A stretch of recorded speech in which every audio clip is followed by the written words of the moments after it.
Argentina কানাডাকে 2টা গোল দিয়ে match জিতে নিল। কানাডা হেরে গেল। গতবারের বিশ্ব চ্যাম্পিয়ন আর্জেন্টিনা এবারে আবারও চ্যাম্পিয়ন হলো টানা দুইটা।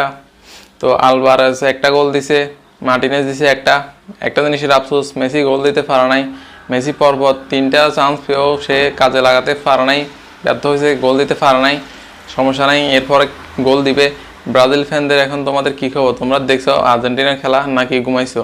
সকাল সকাল উঠে আর্জেন্টিনার খেলা দেখে তো তোমাদের মনে কষ্ট লাগতেছে, কারণ আর্জেন্টিনা প্রথম ম্যাচ জিতে নিল জয় দিয়ে কোপা আমেরিকা শুরু করলো, মিশন শুরু করছে কাপ নেওয়ার জিতার।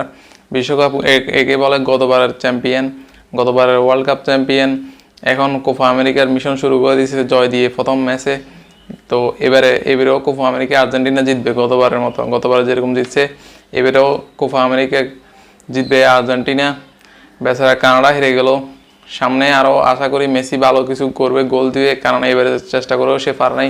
সকাল সকাল বাইরে ভাই আর্জেন্টিনার খেলা দেখবো নাকি বাংলাদেশের খেলা দেখবো বুঝতেছি না। তবে বাংলাদেশের খেলা না দেখে আর্জেন্টিনার খেলা দেখেই মজা পাইছি। বাংলাদেশের যা অবস্থা, তাদের খেলা তো দূরে থাক, না দেখে ভালো। বাংলাদেশে আর্জেন্টিনার খেলা আর্জেন্টিনায় সকাল সকাল সবার আর্জেন্টিনার ফ্যানদের মন জয় করে দিছে, মনটা খুশি করে দিছে। মানে সকাল সকাল উঠছি যে এটাই ভালো হয়েছে। সকাল সকাল মানে দিনটা আর একটু উদযাপন করে দিল আর্জেন্টিনা, সবার মুখে হাসি উঠাই দিল। আর্জেন্টিনার তো মেসি গোল দিতে পারে নাই, এটা এখন অনেকে আফসোস করতেছে।